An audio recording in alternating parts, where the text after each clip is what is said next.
Did you bring your Bible? You know, some of you never bring them, and you're just going to, don't you get tired of never getting to go, woohoo? That's what you get to do. So bring your Bible, because we'll always use them here. And you, if you brought them, can turn to Numbers chapter 25. That's Genesis, Exodus, Leviticus, Numbers, all right? So it's pretty easy to find right there towards the front. And while you're looking there, let's just chat. If you were here last week, you remember I said that I was going to get myself in trouble by telling you all, but I bought my wife something, just to, something special. And they were a pair of, if you haven't found out yet, they were a pair of shoes by Coach or whatever, and that I knew that she wanted, which were very expensive, but she very much liked. And now when she opened them, it made her very happy, and which made me very happy because happy wife, happy life. That's how that goes. And also the opposite, mad wife is sad life, okay? In fact, some of you may have noticed it's the same way with mama, right? I mean, if mama's not happy, ain't nobody happy. You know what I'm talking about? So if you can make your mom happy, then you can be happy, probably. At least it tends to work that way with me a little bit. So is something going on with this? Did you turn it down? Dad, don't do that. I was like, I'm getting softer as I go. Okay, but anyways, I know we got a little crackle, but it'll work its way out in a minute. It normally does. So, happy wife, but that's where we were. So, I was thinking about this. So, see, I'm young in marriage, only been married for just over 6 months, but I figured out a lot of things.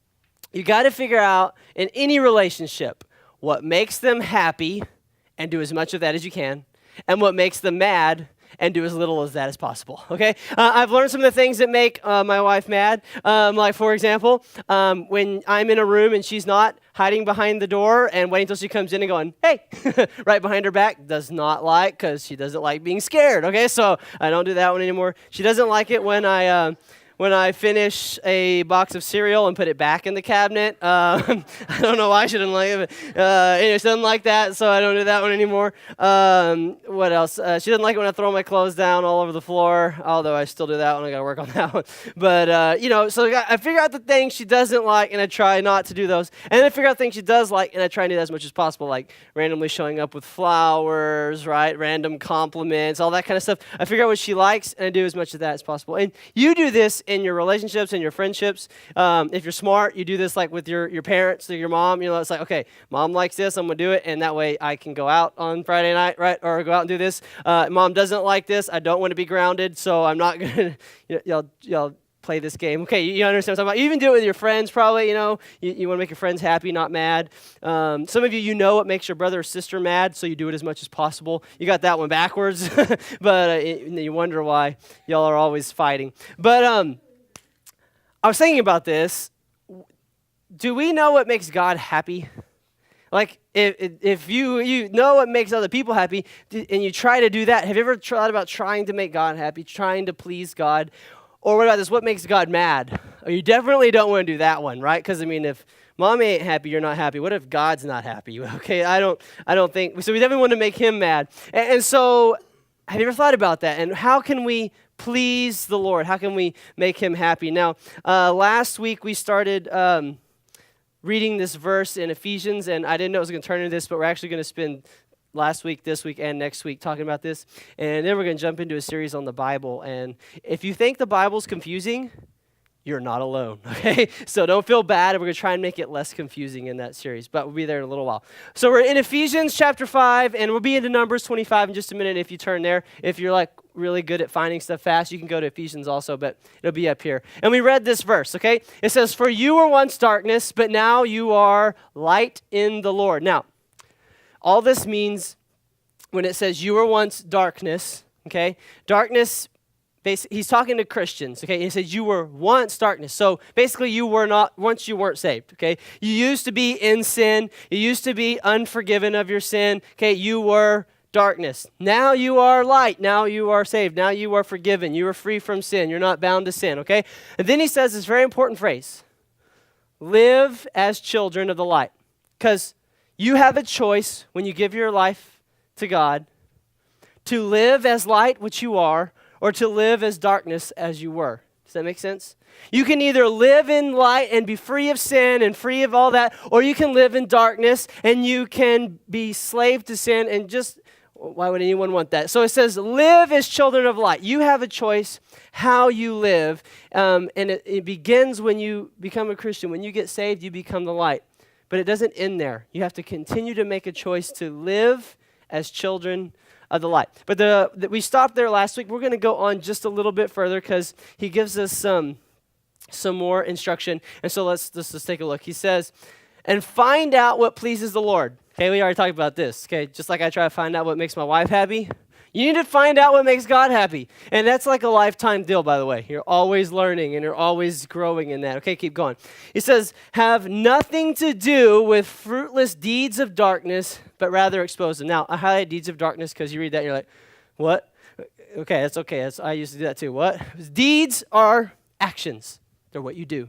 Darkness is sin. So, have nothing to do with sin, basically, is what he's saying here. Have nothing to do with it. Have nothing to do with it. Garrett, can you bring me that box? It's right beside you. I forgot to bring it up. Now, a lot of people, their idea of sin is do get as close as possible to it, do as much as I can without God hating me. I don't know. But he says have absolutely nothing to do with deeds of darkness. Thank you so much. Now, I have this little box, and there's a little hole right here, and who wants to help me? Okay, you're right here. I need you to look in this hole and tell me what you can see, okay? Can you do that for me? What do you see? Just look in the hole. You see what? It's black, it's dark. It's dark, okay, there's darkness in there? Okay, with darkness, that makes sense. All right, let's see if there's darkness in here. Okay, all right. I don't see any darkness. Looks pretty light. No, because this is stupid, but okay, this makes sense in a second here. It's light in here, right? Why? Because I have exposed the darkness. When darkness is exposed to light, it goes away. You can never, whenever you shine light in darkness, it always goes away. It never is like, haha, I'm stronger this time. No, when you expose light to darkness, when you expose darkness to light, it goes away. You can close this up and there's darkness in there, but as soon as I expose it, it's gone. And this is basically what this verse is saying. When you have deeds of darkness, you have sin in your life, expose it. Expose it to the light. What's the light? That's not like all your friends. You don't have to be, here's my sin for all of you to see, okay? The light is Jesus, all right? So he's saying expose it to Jesus. Expose it to him, and it will go away. Another way of saying when he's saying here, get rid of your sin. Kill your sin. Destroy your sin. Okay, light destroys darkness, however you want to say it. But he's saying get rid of that stuff. Now, we're going to look at a very interesting story in the Bible. I really like this one. It's in Numbers 25, and I hadn't read it in a long time, and I forgot all about it until we read it this week, and I was like, oh, yeah, that story is awesome. And you'll see why towards the very end, why I think it's so awesome. But I'm going to give you a little backstory, okay? Some of you know who the Israelites are, okay? They were slaves in Egypt. Moses came and did the plague thing and Red Sea thing, and they've escaped the Egyptians. They're now free, and they're on their way to, anybody know where? The Promised Land. All right, good. Sunday school right over there. All right, so the Promised Land. They're on their way. They're going from here to here. Okay, so they're on their way, and right now they're kind of like in between the two, and they've settled in this area, or they've paused there. They're taking a break from fighting other armies and beating them. Okay, and so they've stopped here, and we find out that they do something, and we're going to read that. Okay, so here we go. Oh. I forgot about this. I didn't put it all on the screen because it's a lot, and I just want to read it to you. I'm going to put very select verses up there, and we're just going to look at the story. Now, it's kind of interesting if you brought your Bible, you get to follow along. So here we go.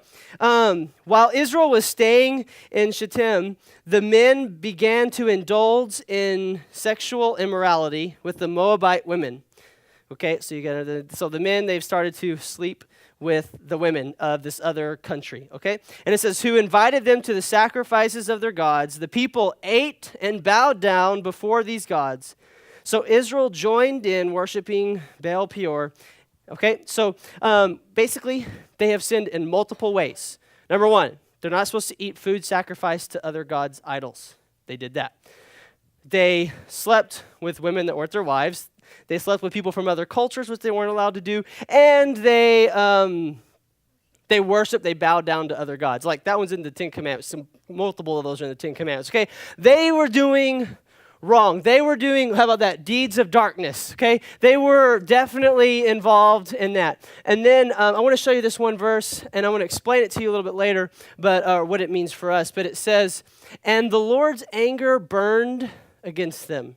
Okay. Now, it doesn't really describe what the Lord did here. It does later down in the passage, but basically he sent a plague because of this, and it killed 24,000 people, okay? So that's a lot of people. If you knew 24,000 people that just died from a plague, you'd be like, that's a bad plague, okay? So he sends this. His anger has burned against them. And we're going to talk about how that affects us later. But let's keep going in the story because it gets interesting. This is how God responds. He said, the Lord said to Moses, this is verse 4, take all the leaders of the people and kill them and expose them in broad daylight before the Lord so that his fierce anger may turn away from Israel.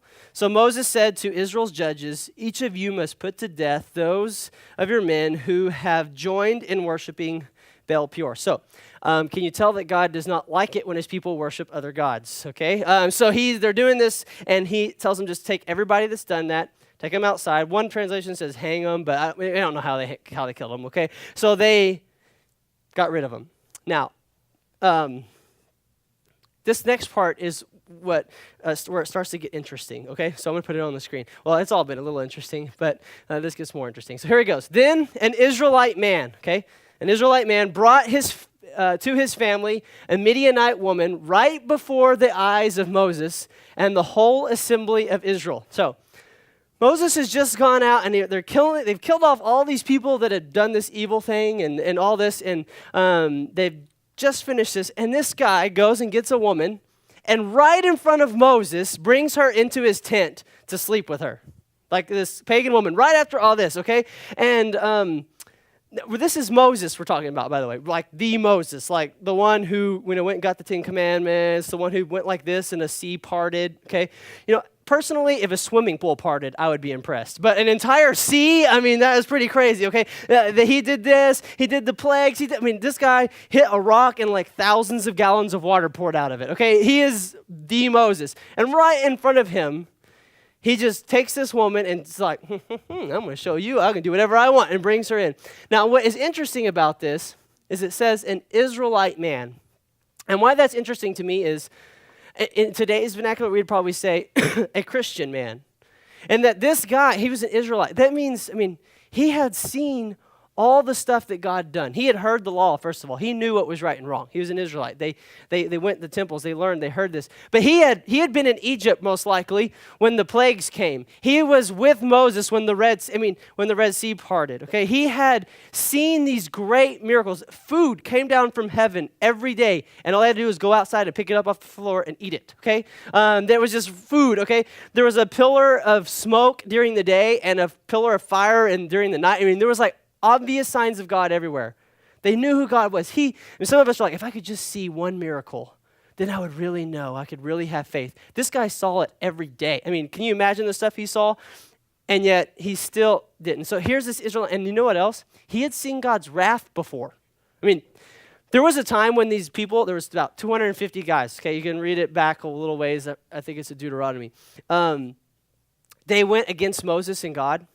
And so Moses tells the people to get away from their tents, spread out from them. And the earth opens up. They all fall in, and then the earth closes. They literally got ate by the world, okay? And the earth just went, oh. And people were freaking out, oh, is it going to eat me too? And they had witnessed this kind of stuff. They had seen the Egyptian army be destroyed. They had seen one time the Israelites started worshiping another god. They had a really bad habit of this. You'd think they'd get it through their head, okay? So he sent snakes, and they all started getting bit by snakes. He had seen, I know some of you are creeping out now, earth eating, no big deal. Snakes, oh my goodness. At least he never sent spiders, because then I'd be feeling weird the rest of the night. But I hate spiders. But he had seen all this kind of stuff, and it still didn't seem to have a phase on him. And it made me kind of wonder, how does this happen? How does somebody go from knowing all about God, serving him, experiencing all this, and then completely rejecting him? Because it certainly happens today. I have seen people in the past years, in this youth group, worshipped where you worshipped, went to the same camp as us. I saw one girl that did this, and then just a few months later, after camp, she was posting online the sexual act she was doing with her boyfriend on MySpace. That's how old it was. But so I was like, wow. I mean, how do you go from this to this? A friend of mine who I was in youth group with, I mean, worshiped God, loved God, and then started dating this guy who really shouldn't date, and then he started posting pictures of himself smoking marijuana on MySpace. Okay, when I was a kid, MySpace was big.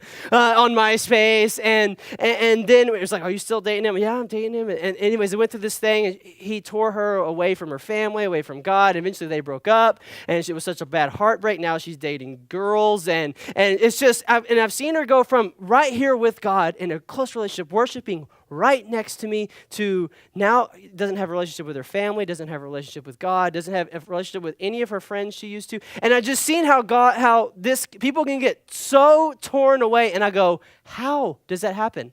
How can that possibly happen to a believer, to somebody? And if we're honest, some of us do, maybe not that extreme, but we've experienced things like that. We're in service, we're lifting our hands to God, we're reading our Bible, and then we go home, we get on our computer, and something else totally happens, and we're like, how can I go from Jesus to this dirty thing in just a second? Or we're worshiping God, and we're saying these great things, then we get home, and we're cussing at our parents, and you're like, how can my mouth say, I love you, Jesus, and then say this in the same day? And you've seen maybe that a little bit, so how does this happen? How can we go from one extreme to another like that? And there's this a really interesting verse in Ephesians. We were just in Ephesians 5. We're going to back up. It's still talking about people being light and darkness, okay? And in Ephesians 4, it says, having lost, let me say, he's talking about people that are in darkness, that are living in darkness, okay? Having lost all sensitivity, we'll talk about that in a second. They have given themselves over to sensuality as to indulge in every kind of impurity with a continual lust for more. Now, this sounds exactly like that Israelite man, right?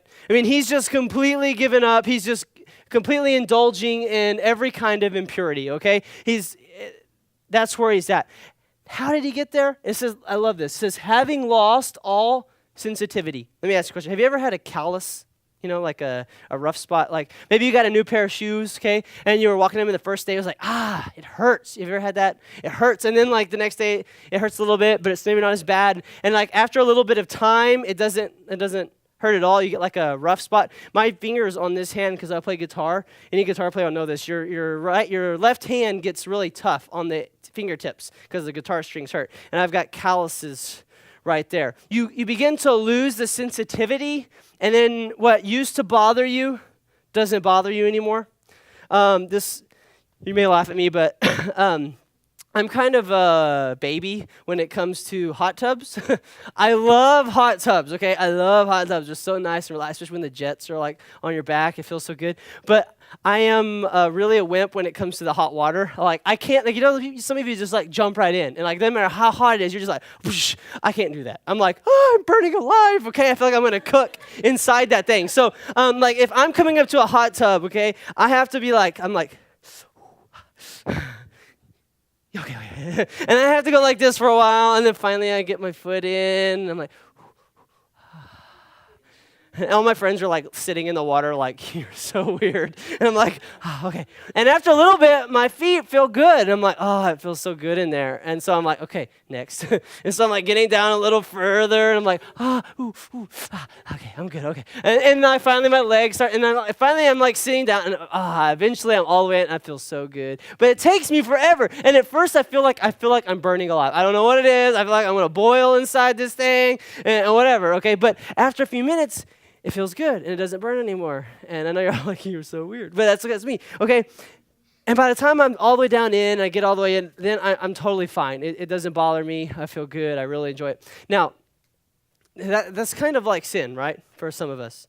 And that there's stuff, I've never seen anyone go from, I'm worshiping Jesus, I love God, I'm committed to Him, I'm committed to purity, I'm committed to this, and then the next day, they're in like a sexual relationship, doing drugs, drinking, hating God, and an atheist. I've never seen that happen in one day, but I have seen it happen over a long period of time, right? And what happens is they go the first, and a little bit of sin is like, oh, okay, I don't need to do sin. I don't need that. But finally, after they've done it a few times, that sin, I'm just saying a few things. I'm just doing a few things. It's not that big a deal. That stops burning. That stops seeming so wrong, and we get comfortable with that. And then we go down just a little deeper, right? And we get comfortable with the next phase, and it just kind of begins to grow as we lose all sensitivity. And we lose being sensitive to things. There are things that you say now that 2 years ago, some of you would have been like, I don't talk that way. You say it and you hear it coming out of your mouth. 2 years ago, you would have never said that. There are things that we watch. It amazes me what we watch on TV that a few years ago, you would have never watched. You would have been like, I don't watch that. There are things that some of us do or say or participate in that before we wouldn't have ever done, but we've become, it doesn't even bother you anymore. And like you say it, you watch it, you participate in it, and you've lost all sensitivity. And I think that's kind of what this Israelite guy had done. Now, you're going, why are you talking about all this? This is not like, can we just have ice cream? No.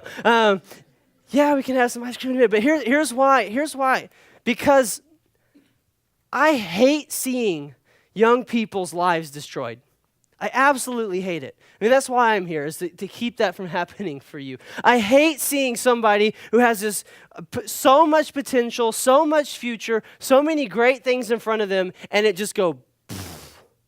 I hate seeing it when people have this relationship with God, and they're strong, and they're growing, and next thing you know, just over a little period of time, they're completely away from God, completely, and it's just...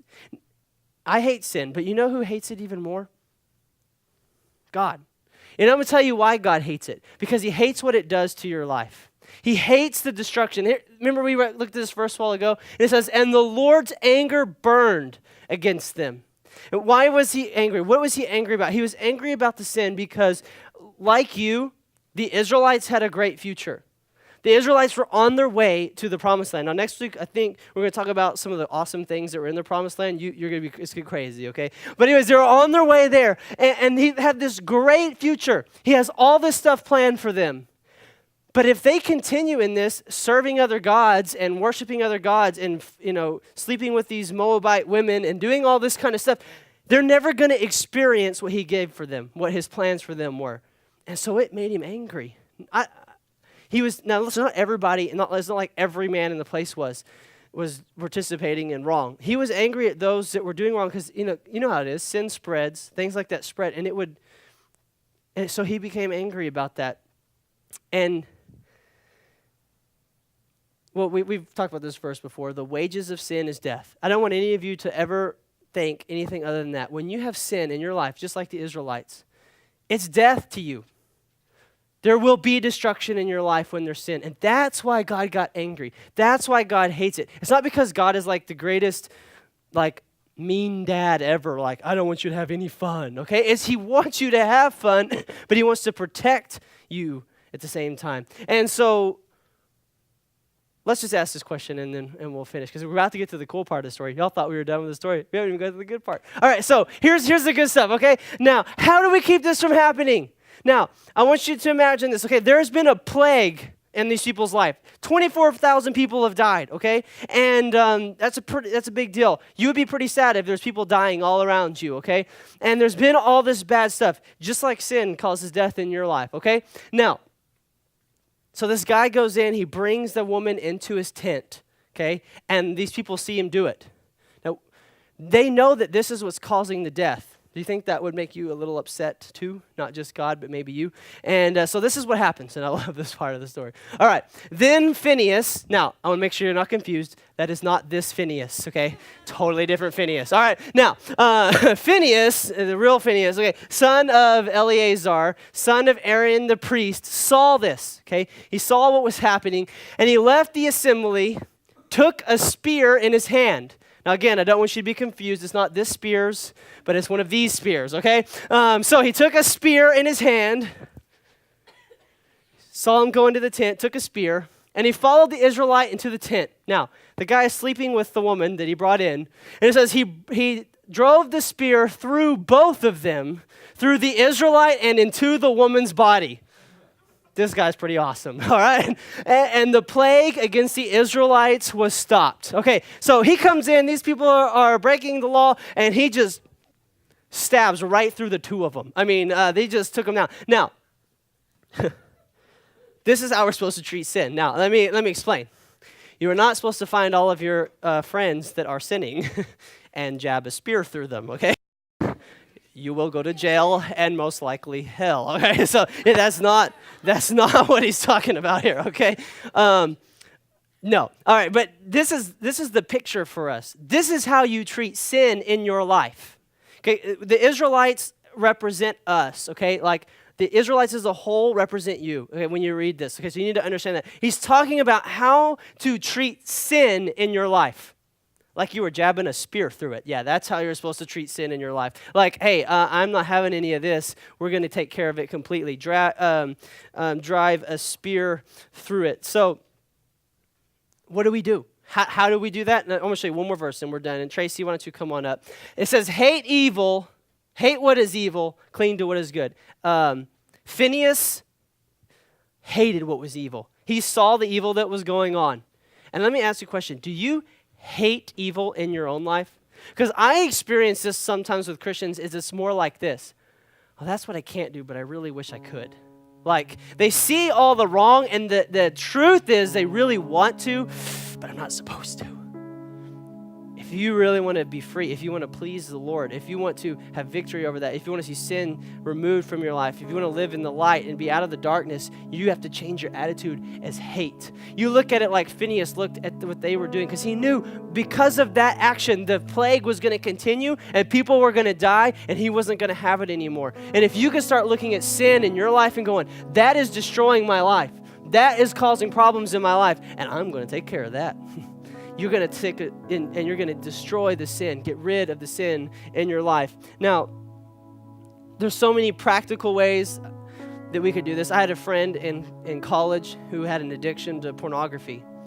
So he took a knife and he stabbed his computer screen. No, that's not at all. Don't do that. That would have been cool. But no, he completely removed the internet from his life. Like, well, he had to go to the library to do homework, but he removed it from his dorm room so he had no internet access. He said, you know what?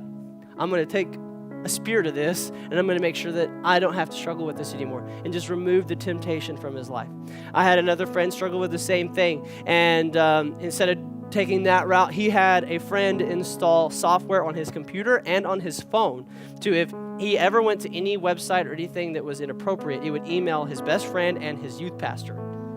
Now, so every time he goes and he's looking on his phone, he's about to go to something that he shouldn't, he's thinking, I'm about to get a call from my youth pastor.